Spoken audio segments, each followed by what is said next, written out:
के जो सेठ साहूकार हैं सब लोगों ने भगवान का बड़ा अभिवादन किया, स्वागत किया। इसलिए कि सरकार में जिसकी हवा आगे बढ़ती है उसकी जय जयकार होती। तो सेठ साहूकारों ने विचार किया कि कंस का समापन अब नए राज्य का संचालन कन्हैया जी के हाथों में होगा। इसलिए सेठ साहूकारों ने भगवान का बड़ा स्वागत किया जगह जगह पर। ब्रजवासी देखकर कहने लगे कि कन्हैया तेरी तो बड़ी जय जयकार हो रही है चारों, कुछ रिश्तेदारी मालूम पड़ती है। भगवान ने कहा तुम लोगों को पता नहीं, ये मेरे मामा का घर है। मामा के घर में भांजे का बड़ा स्वागत होता है। कोई भांजा जाए तो पूरे नगर के लोग, समस्त ग्रामवासी उस भांजे की बड़ी स्वागत करें।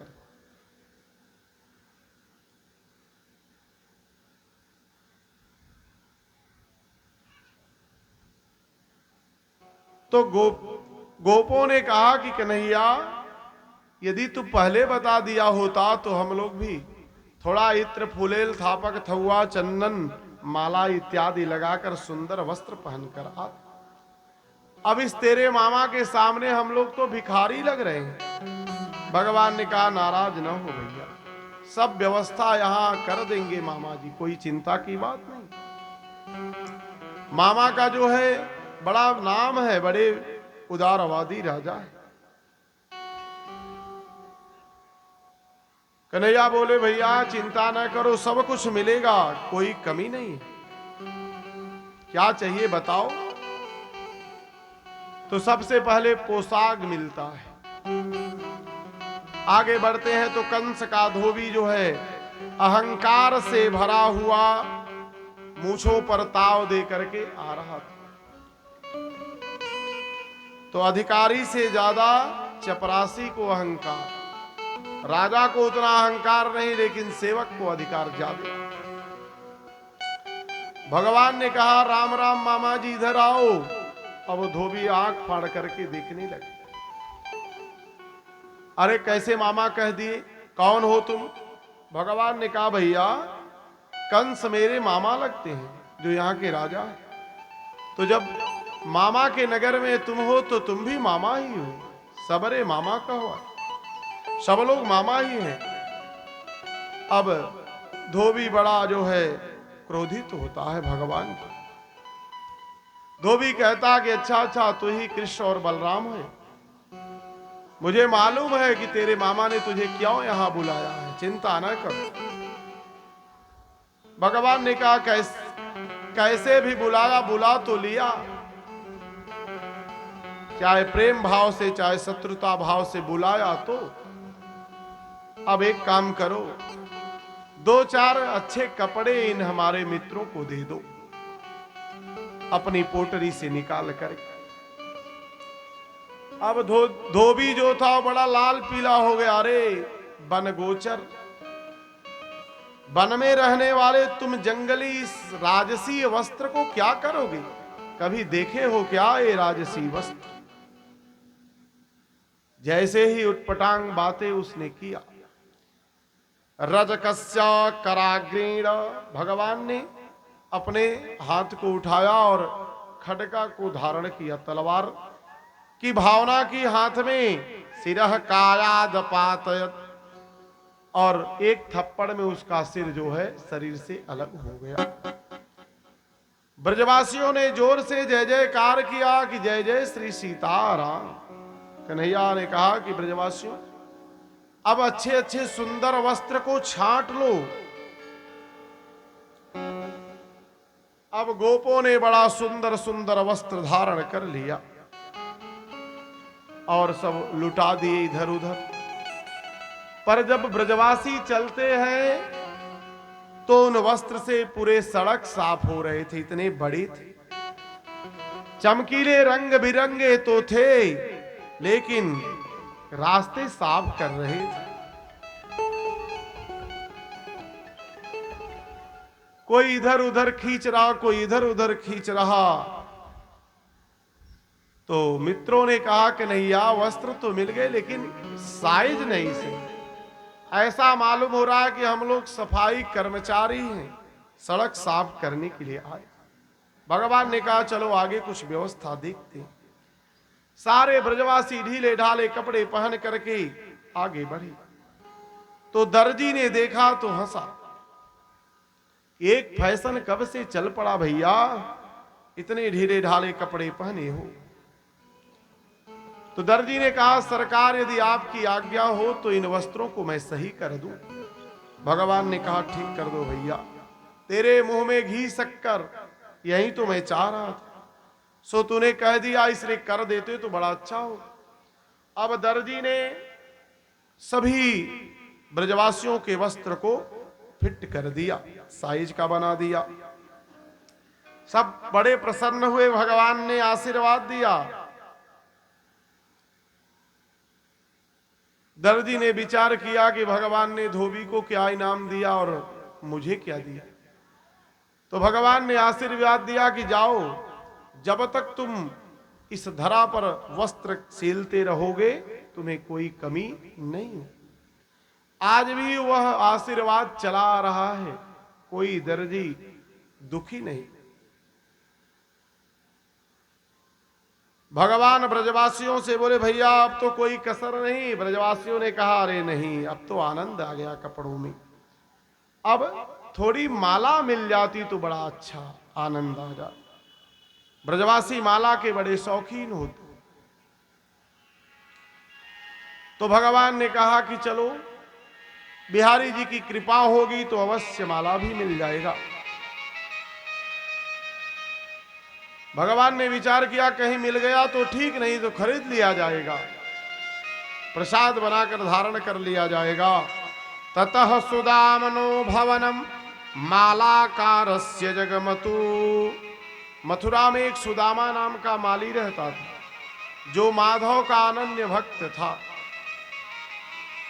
भगवान उसके घर पहुंच जाते हैं। कितने लोगों ने आने का आग्रह किया लेकिन भगवान किसी के घर गए नहीं, और माली ने आग्रह नहीं किया फिर भी भगवान उसके घर पहुंच गए, क्योंकि वो भगवान का अनन्य भक्त था। जो माधव का घर में दर्शन किया, दर्शन करके मुग्ध हो गया, नाचने लगा।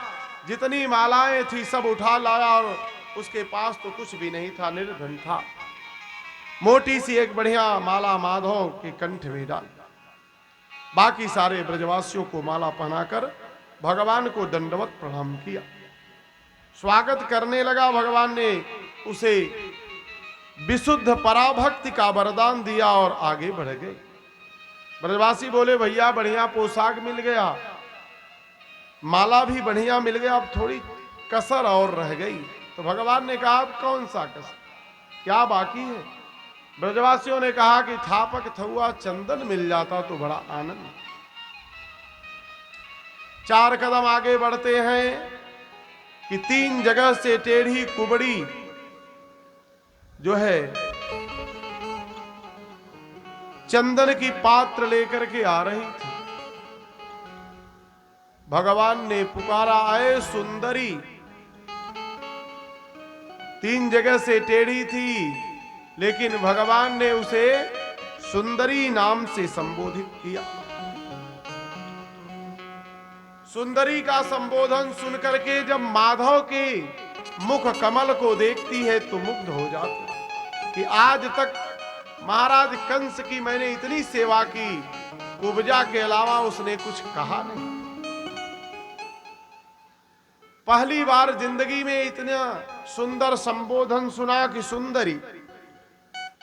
माधव के मुख कमल को देख करके मुग्ध हो गई।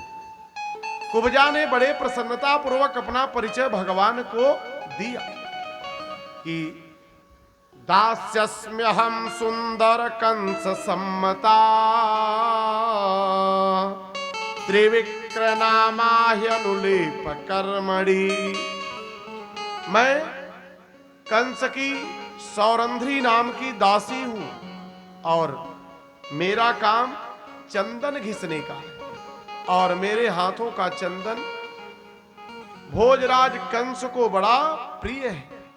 मदभावितं भो जपतेरति प्रियम बिना युवाम कुन्यतमस्तदर्हति।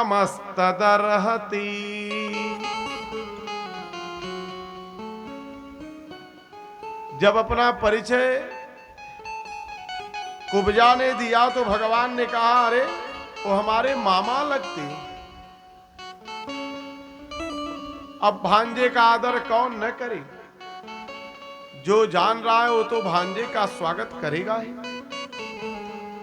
चाहे हमारा भांजा हो चाहे पड़ोसी का भांजा हो, भांजा तो भांजा। इसलिए कुब्जा ने कहा कि बताइए मैं आपकी क्या सेवा करूं। अब भगवान एकटक उसे निहारते रहे। भगवान ने कहा, ये चंदन अपना तुम हमें दे सकती हो।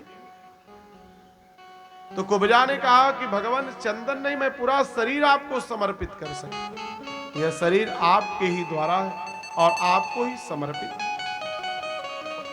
अब चंदन लेकर के थापक थुआ चंदन जो है सभी ब्रजवासी लगा ली। तो भगवान तुरंत कुब्जा के पास आए और उसके चरण को अपने अंगूठे से दबाए और एक हाथ उसके दाढ़ी पर लगाया और एक झटका मारा कि परम सुंदरी हो गई। अब जब वह अपने को स्वरूप को देखती है तो भगवान के पीतांबर को पकड़ लेती है कि भगवान अब मुझे न छोड़ो। 3 जगह से टेढ़ी कुब्जा एक बार में ही परम सुंदरी भगवान ने बना दिया। जब परम सुंदरी बना दिया तो कुब्जा ने भगवान के पीतांबर को पकड़ लिया कि भगवान अब मेरा परित्याग न करो।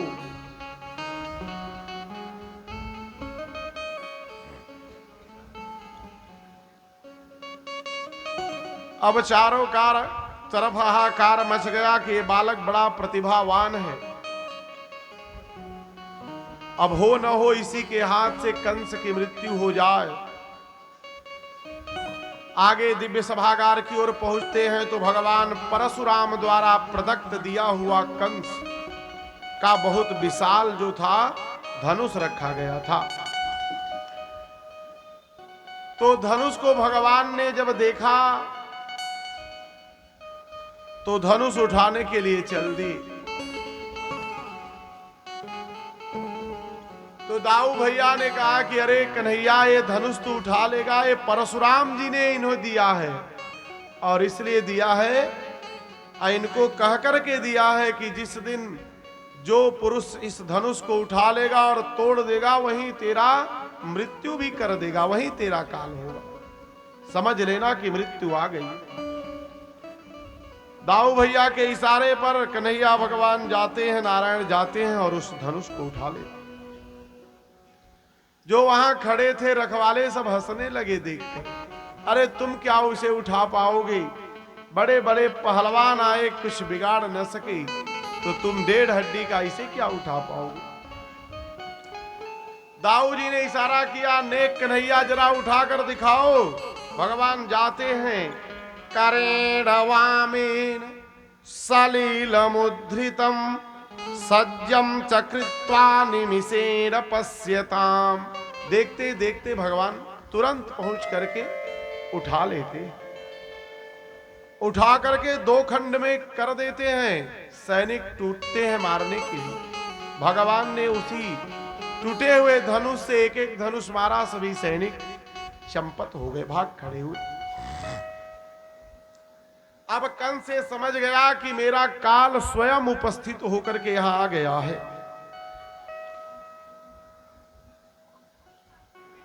अब कंस को हर काली वस्तु में कन्हैया दिखाई पड़ने लगा।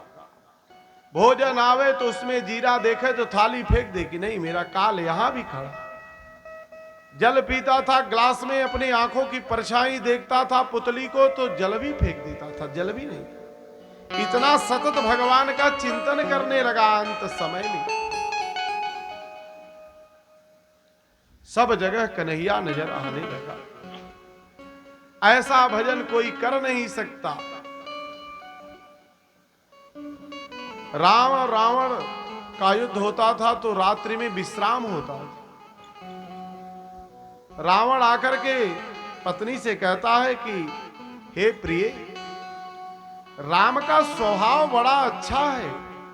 तो कहती है मित्रता कर लो। कहा नहीं नहीं, यदि मैं मित्रता कर लूंगा तो मेरा कल्याण कैसे होगा, इसलिए मित्रता नहीं कर सकती। मेरा स्वभाव है, मैं मित्र बना नहीं सकता। इसलिए शत्रु भाव से ही भजन हो, लेकिन होना चाहिए। भय के द्वारा 24 घंटा जो है कंस केवल भगवान का स्मरण करता है।